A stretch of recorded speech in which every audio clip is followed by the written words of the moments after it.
मत्ती 8 उसकी 28 से 34 आयत में लिखा है, जब वह उस पार गदनेरियों के देश में पहुंचा तो दो मनुष्य जिनमें दुष्ट आत्माएं थीं कब्रों से निकलते हुए उसे मिले, और वो इतने प्रचंड थे कि कोई उस मार्ग से नहीं जा सकता था।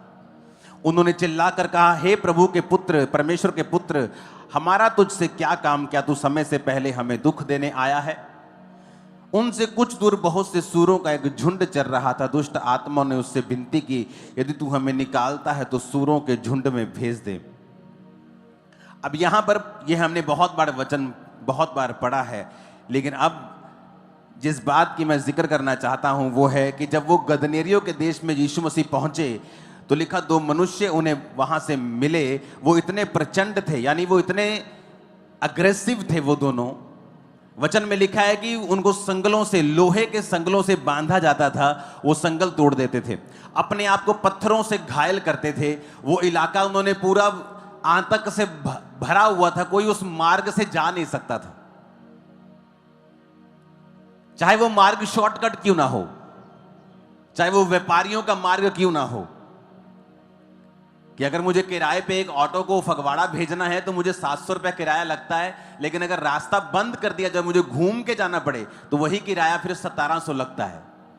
तो जब शैतान आपकी लाइफ में या किसी की लाइफ में काम करता है तो वो सिर्फ उस व्यक्ति को नुकसान नहीं करता, उसके साथ साथ उस इलाके को भी नुकसान करता है, उन लोगों को भी नुकसान करता है।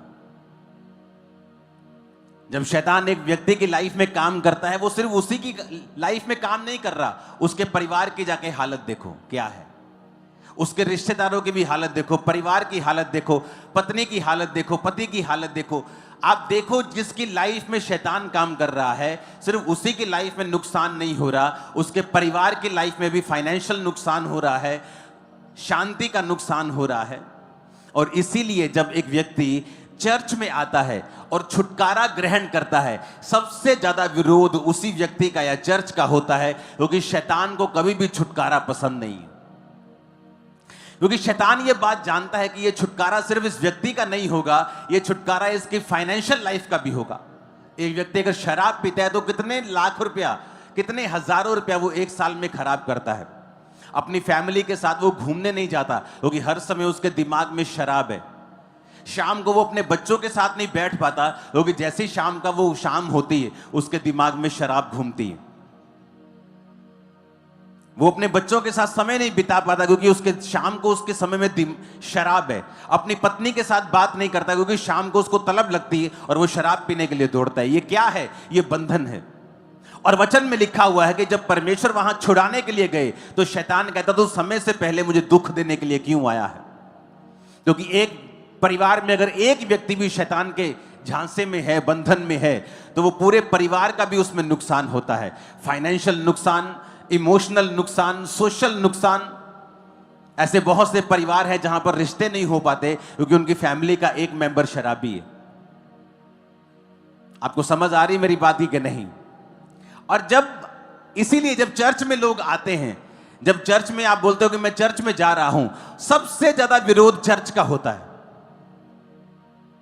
जबकि यह बात लाखों बार बताई गई और प्रूवन है कि बाइबल में एक भी बार ईसाई धर्म के नाम का जिक्र तक नहीं है। प्रभु यीशु मसीह धर्म बदलने नहीं, वो जीवन बदलने के लिए आए। अगर उन्होंने कहा होता कि हां धर्म बदलो, तो हमें फिर कहने में क्या प्रॉब्लम है? हम भी बाइबल पकड़ के कहते हैं कि हां सब यीशु मसीह ने कहा है धर्म बदल लो, तो हमें फिर क्या दिक्कत है? इसके लिए कोई परसिक्यूशन और भी फेस करना पड़ता तो हम करते, फिर क्या डर है किसी का? लेकिन शैतान इसीलिए विरोध करता है क्योंकि वो जानता है कि जब एक व्यक्ति चर्च में जाएगा और प्रभु उसे छुटकारा देगा तो वो ही नहीं छूटेगा, उसकी फाइनेंशियल लाइफ भी छूटेगी, उसका परिवार भी छूटेगा, उसके बच्चे भी छूटेंगे, उसका भाई भी छूटेगा, उसकी बहन भी छूटेगी, जहां वो रहता है वो मोहल्ला भी छूटेगा। उसे मालूम है। इसलिए जब आप शराब खाने में जाएंगे कोई आपका विरोध नहीं करेगा। आपकी फैमिली एक दो बार बोलेगी बेटा शराब मत पिया कर, एक दो बार बाप मार देगा, एक बार बड़ा भाई कुछ कह देगा। वैश्याओं के पास जाओगे तो आप कूल लगते हैं आजकल कि मेरा बेटा तो बड़ा जी फनी है जी, मेरा बेटा तो बड़ा जी, ये तो बड़ा मस्खरी खोर है जी। वो नशा करता है तो कोई प्रॉब्लम नहीं है, वैश्याओं के पास लोग जाते हैं, कोई प्रॉब्लम नहीं है। लेकिन चर्च में ही ऐसा क्या है? आप कहीं और चले जाएं, लोगों को प्रॉब्लम नहीं, लेकिन चर्च जाने में ही प्रॉब्लम क्यों है? क्योंकि शैतान को मालूम है कि उसको दुख देने के लिए सिर्फ प्रभु यीशु मसीह दे सकते हैं, उसको निकाल सिर्फ प्रभु यीशु मसीह सकते हैं, छुटकारा सिर्फ प्रभु यीशु मसीह, उसको मालूम है ये बात। वचन कहता है कोई उस मार्ग से नहीं जा सकता था, उस रास्ते से कोई नहीं जा सकता था। व्यापारी उस रास्ते से नहीं जा सकते थे, लोग उस रास्ते से नहीं जा सकते थे।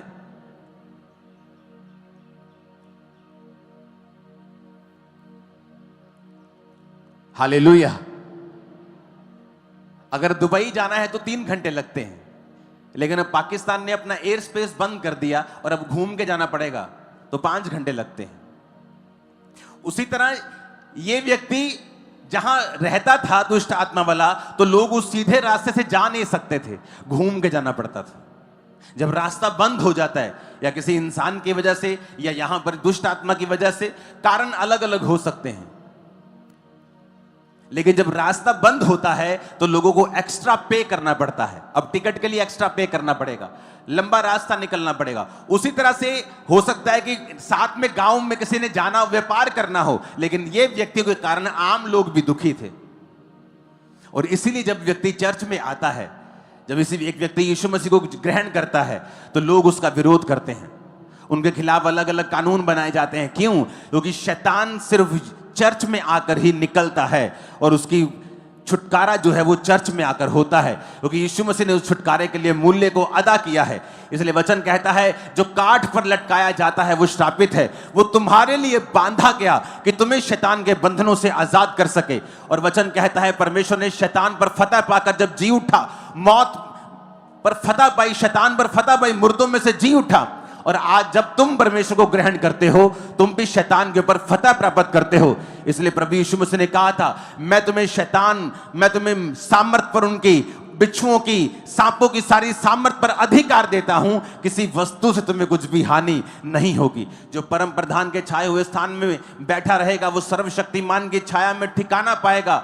और तू सांप अजगर को क्या करेगा? लताड़ेगा, सिंह को लताड़ेगा, अजगर को लताड़ेगा। शैतान के ऊपर परमेश्वर ने आपको अधिकार दिया है।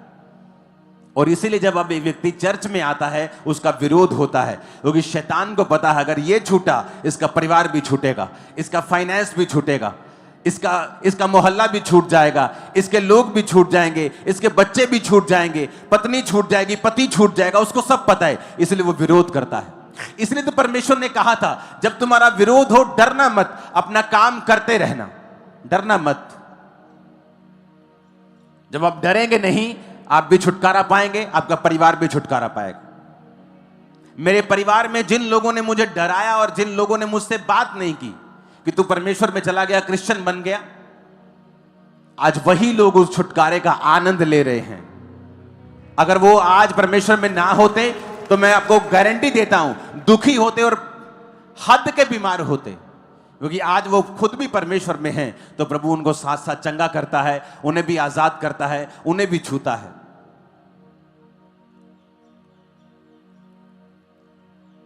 इन छुटकारों के हफ्तों में मेरा विश्वास है कि परमेश्वर आपके परिवारों को छुड़ाएगा, वो आपके फाइनेंस को भी छुड़ाएगा।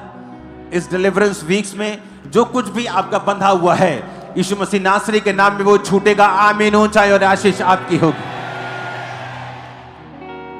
हालेलुया। करना क्या है? आपको जीसस क्राइस्ट पे बिलीव करना है। जो कुछ परमेश्वर का वचन कहता है आपको उसे फॉलो करना है। आपको ये याद रखना है कि परमेश्वर ने अपने वचन को मुझे दिया है, मुझे उस वचन को पढ़ना है रोज, परमेश्वर के साथ एक समय को बिताना है रोज, और अपने छुटकारे को परमेश्वर से लेना है। आप छूटे, आपका परिवार भी छूटेगा, फाइनेंस भी छूटेगा।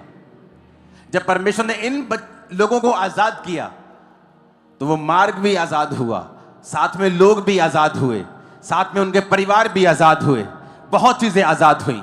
मल्टीपल डिलीवरेंस आपके परिवारों में और आपकी लाइफ में आता हुआ देख रहा हूं। आमीन। जितना ऊंचा ये ब्लेसिंग उतनी बड़ी है चर्च। Hallelujah, hallelujah. आपको यीशु मसीह के साथ अपने संबंधों को कायम करना है। इस बारे में मैं अब आपको टीचिंग दूंगा कि कैसे बाइबल के वचनों को आप अपने लिए जीवित कर सकते हो।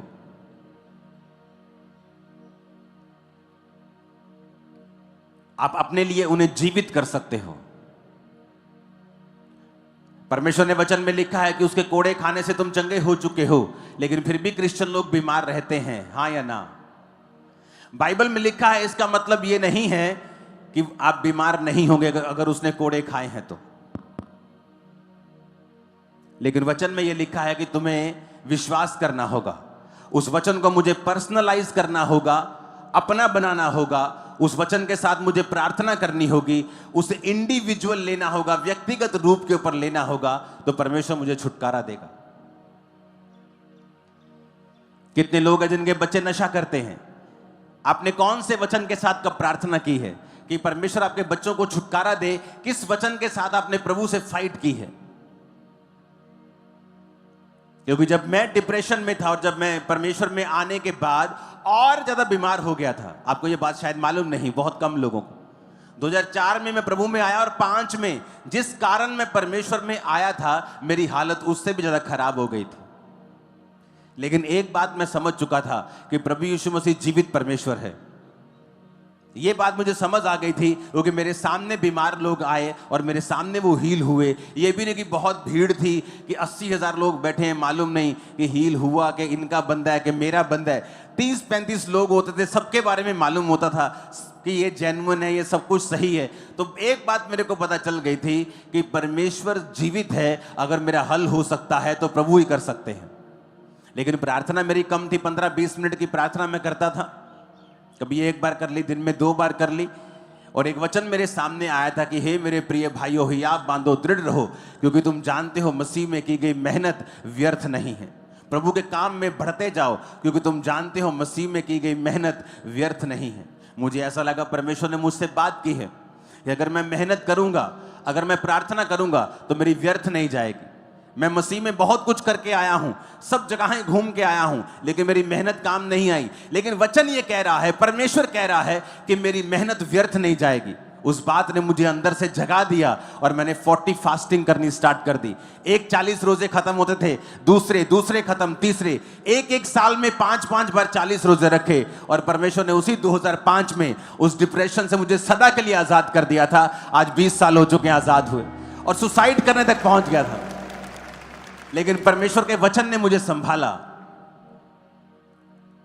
क्योंकि जब आप वचन पढ़ेंगे, आप वचन पढ़ेंगे, एक ना एक दिन कोई ना कोई वचन आपके दिल में घर कर जाएगा। आपको लगेगा परमेश्वर ने आज मुझे इस वचन के द्वारा छुआ है, ये वचन परमेश्वर मुझसे कह रहे हैं।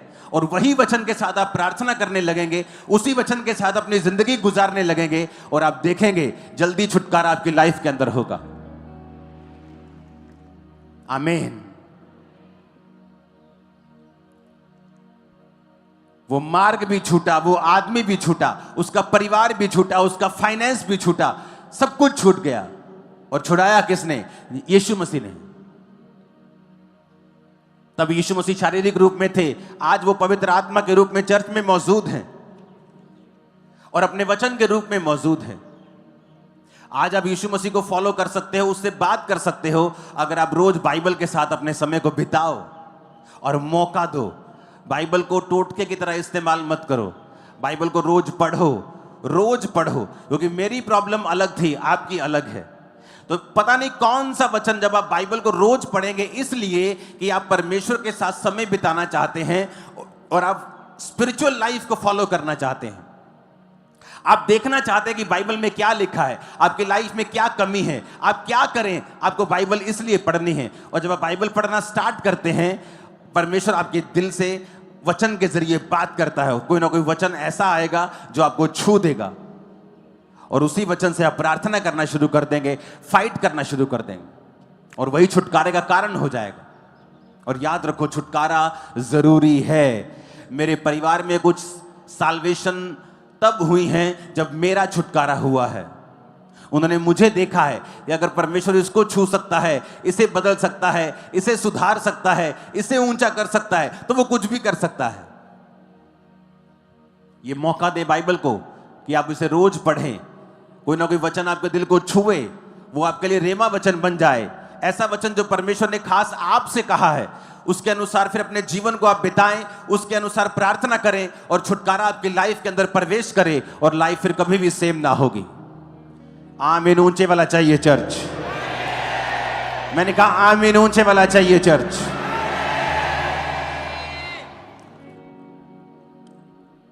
अपने पड़ोसी को बोलो, क्या तू छुटकारे के लिए तैयार है? क्योंकि छुटकारा जरूरी है। तो रोज बाइबल को पढ़, प्रार्थना कर और यीशु मसीह को फॉलो कर, और तू और तेरा घराना छुटकारे को पाएंगे। आमीन आमीन। ऊंचा 7 बार बोलो आमीन।